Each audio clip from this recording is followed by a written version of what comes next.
Dahil alam ko po, nagpaplano na po rin po kayo mag-blockchain. Baka pwede rin po kayo magkwento ng konti sa aming lahat dito yung inyong 2 linggo nag-iimbestiga ng mga katiwalian sa ating bansa. Ano po yung mga nakita po ninyo? Ano po yung mga nais nyo pong i-share rin po sa amin?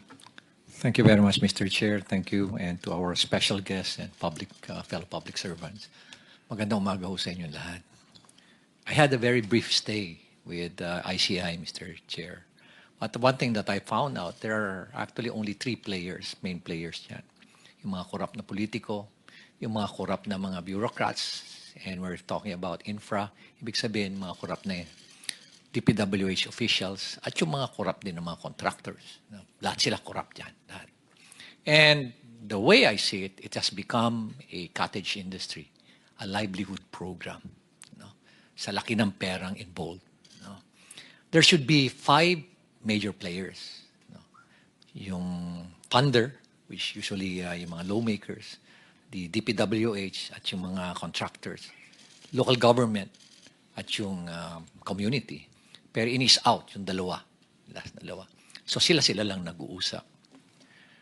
Most of the time, when we ask them, bakit hindi kayo transparent sa records? Bakit hindi nyo ilabas? Ang lagi nilang sinasagot is, paano kung i-alter nila? Paano kung baguhin at sirahin kami sa social media? So ibig sabihin, anong mechanism? And that's the reason why we're pursuing this, itong transparency and accountability mechanism. And na-introduce nga itong blockchain sa amin. So pag in-introduce mo, sinabi mo na sa mga official na yan na, o bakit hindi nyo blockchain? Wala na silang rason. Kasi very weak yung kanilang alibay. Nasabihin na, hindi namin gagawin yan kasi baka nakawin. O kaya baka i-alter para sirain pa kami. So, it's a very weak alibi, pero may rason pa rin sila. May lusot sila. I was really surprised when suddenly I was asked, or there was a press conference, without even consulting me, calling for me, and it was actually a hastily arranged press conference.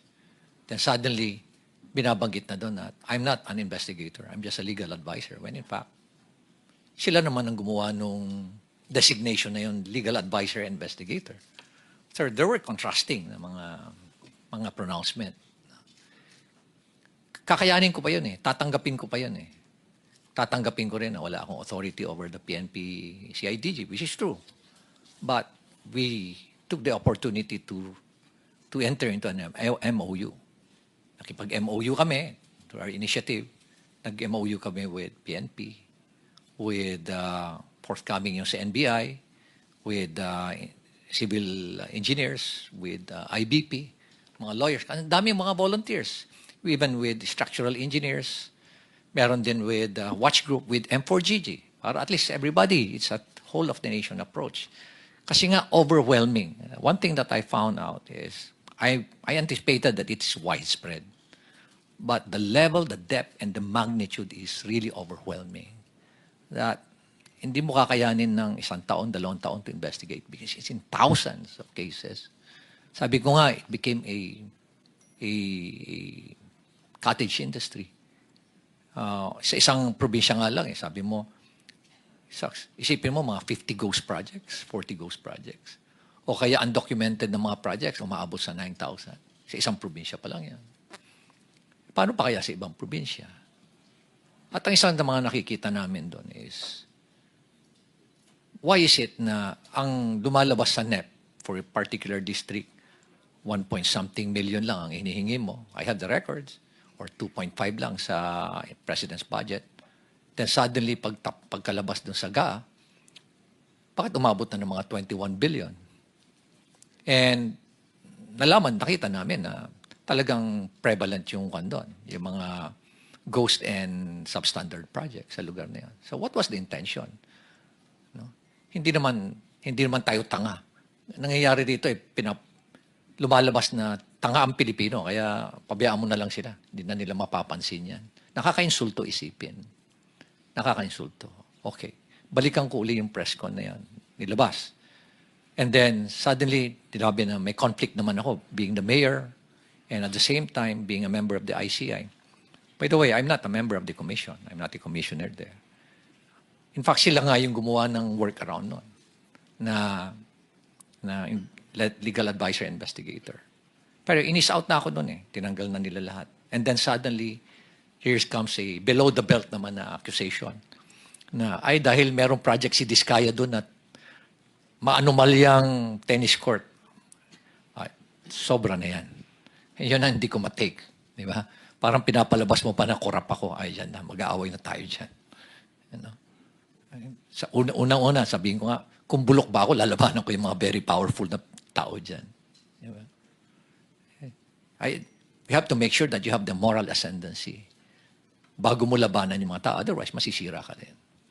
So nonetheless, I think I struck a nerve. You know? I don't like to, expound further. But I believe I struck a nerve or several nerves na they panic at kaya ganun ngayon nangyari.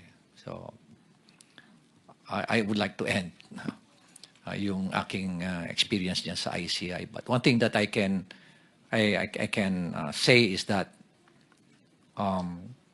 there's no transparency. There's no transparency whatsoever. Nakita namin yan ni Secretary Vince. Tinago lahat. No? And they are just so comfortable doing it. They're not afraid. Imagine, hindi man lang nila naisip na paano ang taong bayan. Nakakainsulto pa. At ito nga, lately nga, sinabi pa na yung involved na congressman dyan, si Saldico, he did not abandon it. It was a sacrifice. My God! Nagdakaw ka ng bayan, kasi sasabihin mo, it was a sacrifice on your part. And it's not an abandonment. Ganyan na makababa yung standard natin sa Kongreso, Mr. Chair. Ganyan na ba tayo kawalang hiya ngayon? Manhid, di ba? Napaka callousness, hypocrisy. At nakakainsulto sa mentalidad natin Pilipino. So from there, Mr. Chair, please allow me to read my position paper on why we're pursuing this blockchain initiative. Go ahead. This will just take about 5 minutes, Mr. Chair. Thank you for inviting me to share my perspective as a local chief executive and as someone who has consistently advocated for transparency, accountability, and integrity in public service. The core of our initiative is simple. The entire country has been in the public eye, nationally and globally, in another corruption scandal.